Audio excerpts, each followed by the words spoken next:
Roosevelt is elected November 31. A few months later, he'll be sworn in. About a year before, there's an event that takes place in New York City that very possibly could have changed everything.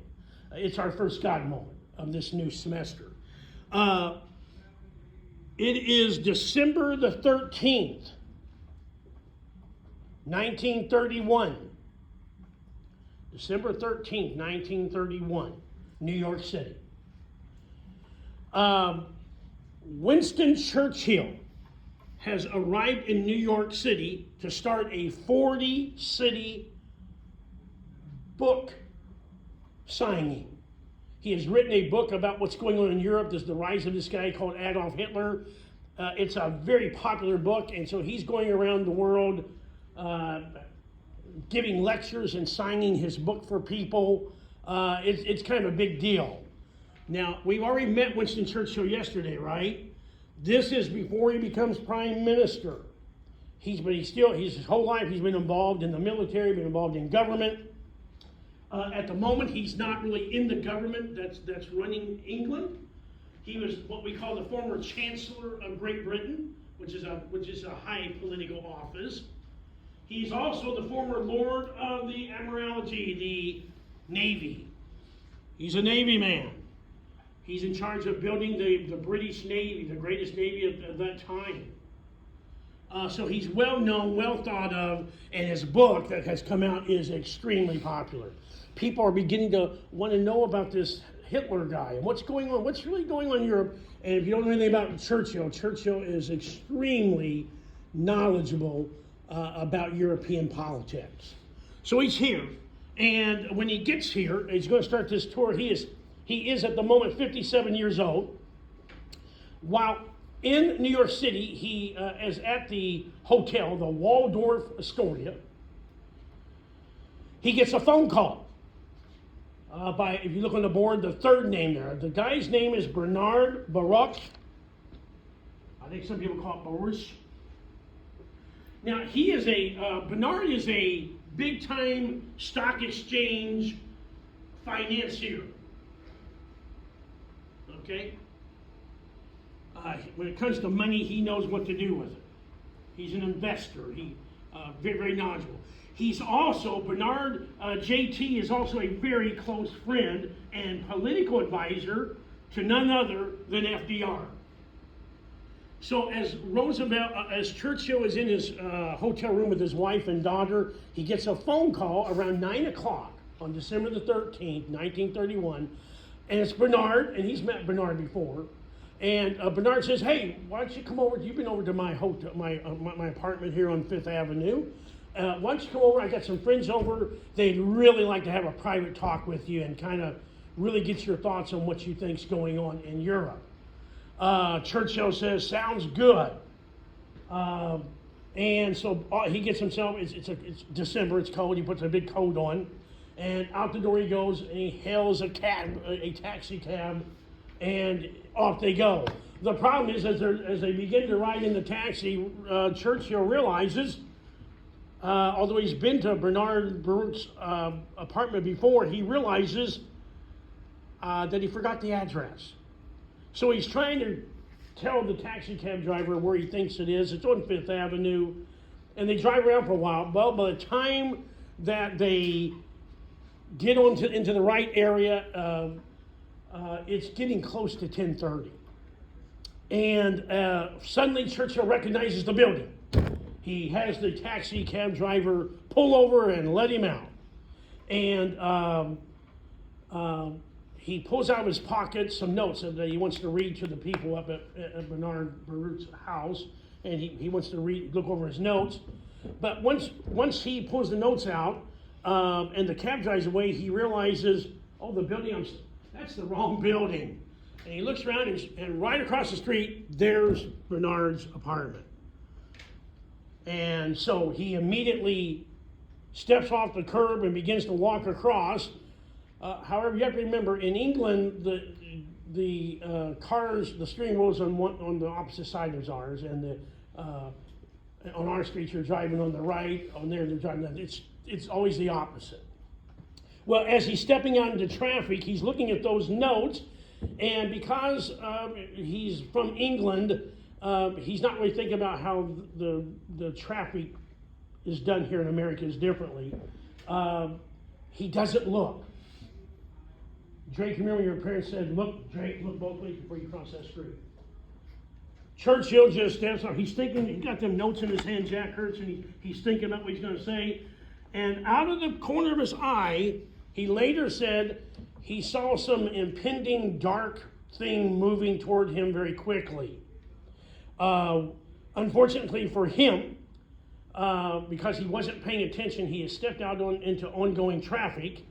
And there's a young man. His name is Mario Contasino. Mario. Mario is a kid. He's 26 years old. He is an unemployed worker. That particular evening, he was bored at home. He asked his dad if he could take the car out for a little ride. His dad said, sure. And off Mario goes. He is moving at approximately 35 miles per hour. Now remember, we talked last week about the old metal cars, right? These are like tanks. This guy's doing 35 miles an hour in downtown New York City, Fifth Avenue, one of the busiest streets in the world. He's cruising along at 35, he believes 35 to 40 miles per hour.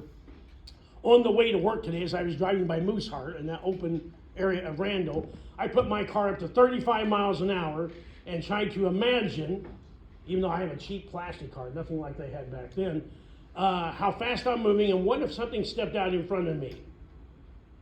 I mean, you would be dead. Now, imagine that in one of those big old total metal cars, metal and chrome, 35 miles an hour, and basically he hits Roosevelt head on. In fact, he doesn't knock, Churchill is a big fat guy, so he doesn't knock him away, he actually knocks him in front of the car. So the car kind of, not only hits him, but kind of runs over part of him. Okay? Churchill later said, I do not understand why I was not broken like an eggshell that night. I do not understand why I was not broken like an eggshell. He later admitted he really, honestly, at the last second when he seen what was about to happen, Churchill later said, I remember asking myself, so this is what it's like to die. And he gets hit.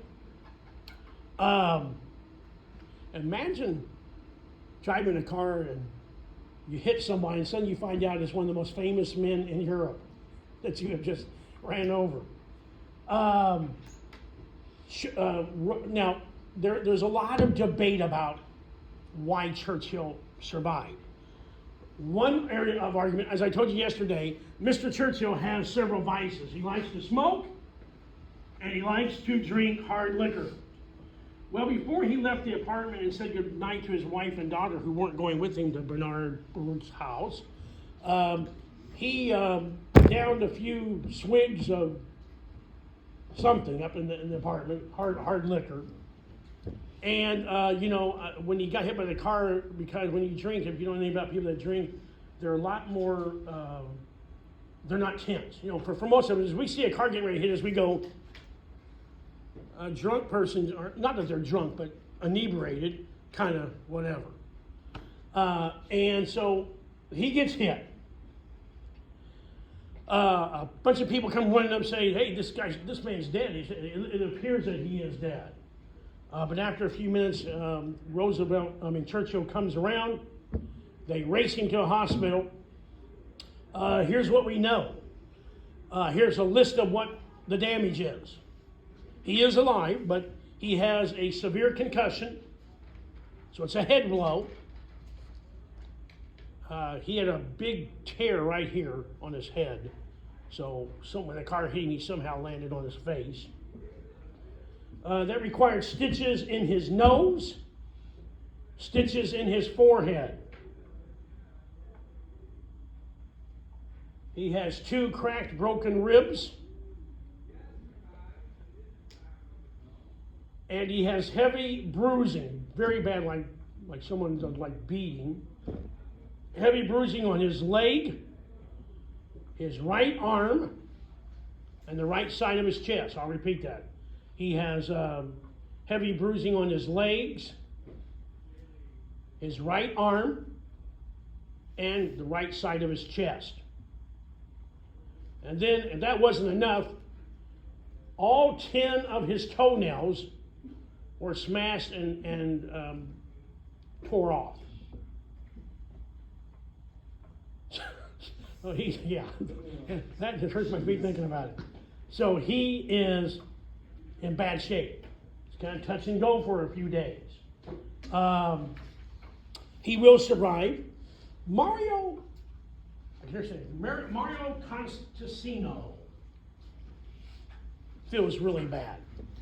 By the next morning, when the papers are all saying Winston Churchill, former Lord of the Admiralty, struck by car, this kid is really bad, feels bad. He shows up at the hospital every day. He wants to see if this guy's going to live.